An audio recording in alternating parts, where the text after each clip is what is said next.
अनुराग भदौरिया जी, commit करेगी Samajwadi party? देखिए, Samajwadi party तो हमेशा से ही महिलाओं का सम्मान करती आई है। लोहिया जी भी यही कहा करते थे, उन्होंने द्रौपदी को बताया था कि किस तरह से द्रौपदी ने अपना संघर्ष खुद किया, वो तारीफ करते थे। समाजवादी तो वो लोग हैं जिन्होंने समाजवादी सरकार 1090 बनाया महिला सुरक्षा के लिए। समाजवादी सरकार में ही यहाँ पे वृद्ध महिला पेंशन बनाई गई। समाजवादी सरकार में ही बच्चों को, जो लड़कियां थी 12वीं पास कर जाएंगी, मुफ्त लैपटॉप देने की बात हुई।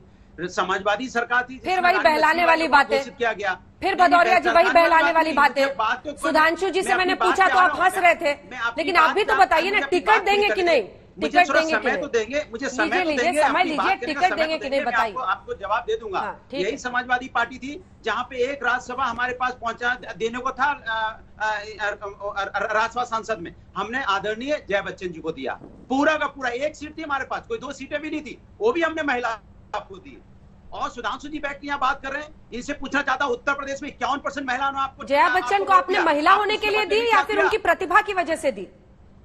नहीं, आपने महिला बात की, अभी बात प्रतिभा की हो ही नहीं रही है। मतलब दोनों तरफ से बैटिंग कीजिएगा। और नहीं, दोनों तरफ से बात कर लीजिए ना। प्रतिभा है तो भी महिला है, महिला है तो भी प्रतिभा है, दोनों उनके पास थी। दूसरी बात, जहां तक आप बात कर रहे थे सुधांशु, यहाँ पे सुधांशु बात कर रहे थे, 51% महिलाओं ने इनको वोट दिया उत्तर प्रदेश के अंदर में, और इन्होंने महिलाओं के साथ उत्तर प्रदेश अत्याचार में नंबर 1 कर दिया महिलाओं में। सोचो आप, ये महिलाओं के साथ इन्होंने किया है, ये महिलाओं के साथ किया कि हथरस जैसी घटना है कि जिन्होंने 51% वोट दिया, ये महिलाओं के साथ किया कि उन्नाव जैसी बेटी के साथ अन्याय इन्होंने महिलाओं के साथ किया। बताइए आप, लखनऊ में कहां इन्होंने बेटियों के साथ अन्याय नहीं किया? उत्तर प्रदेश महिलाओं के अत्याचार में नंबर 1 बना दिया।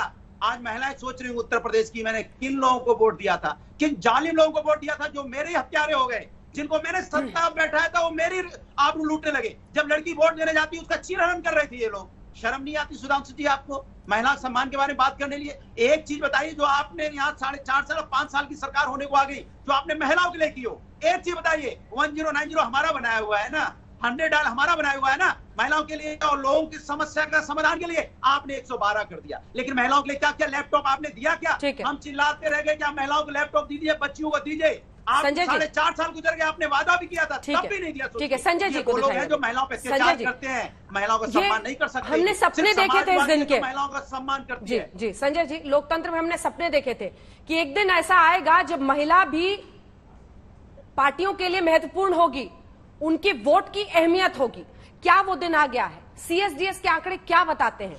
क्या महिलाएं इंडिपेंडेंटली परिवार में वोट कर रही हैं, और उनको लुभाने के लिए पार्टियां जो आगे बढ़ रही हैं उसके पीछे के आंकड़े क्या है सर? अंजना जी, मैं ये तो नहीं कहूंगा कि ये वो दिन बिल्कुल जैसा हम चाहते हैं वैसा आ गया, लेकिन हम उस डायरेक्शन में जरूर जा रहे हैं। आप देखिए, अभी टिकट देने के बारे में बहस चल रही है और पार्टियां एक दूसरे से पूछ रही हैं कि आप 40% टिकट देंगे या नहीं देंगे। तो ऐसा क्षेत्र जहां महिलाएं पार्टियों पर डिपेंडेंट नहीं है, वहां पर देखिए महिलाओं ने क्या कमाल दिखाया है, महिला वोटरों ने क्या कमाल दिखाया है। हम टर्नआउट की बात कर रहे हैं, चुनाव में जब वोट डालने की बात कर रहे हैं, आप देखिए महिलाओं का टर्नआउट कितना बढ़ा है देश की राजनीति में। अगर लोकसभा चुनाव की बात करें तो एक समय था जब महिलाओं का टर्नआउट पुरुषों की टर्नआउट से 12, 15, 16% कम होता था। 2019 के चुनाव में महिलाओं और पुरुषों का टर्नआउट लगभग बराबर। आप विधानसभा की बात करें तो कई ऐसे विधानसभा हैं, कई ऐसे राज्य हैं, कम से कम आज 14 या 15 ऐसे राज्य हैं जहां पर महिलाओं का टर्नआउट पुरुषों के टर्नआउट से ज्यादा है। तो बिल्कुल महिलाओं ने अपने दम पर अपनी एक पहल की है और कंधे से कंधा मिलाकर वोट देने के लिए बूथ पर आ रहे हैं। और इसकी वजह क्या है? इसकी वजह बिल्कुल सीएसडीएस के आंकड़े बहुत साफ बताते हैं। मैं ये नहीं कहता कि आज सारी की सारी महिलाएं अपनी मर्जी से वोट दे रही हैं, लेकिन उन महिलाओं का अनुपात जो अपनी मर्जी से वोट देने लगे हैं, उनका अनुपात बढ़ने लगा है। 2009 में तकरीबन 20-25% महिलाएं होती थी जो कहती थी कि हमने अपनी मर्जी से वोट दिया, जिसका प्रतिशत अब जाके तकरीबन 50-55% 50-55% महिलाएं ऐसी हैं जैसा बता रहे हैं संजय जी।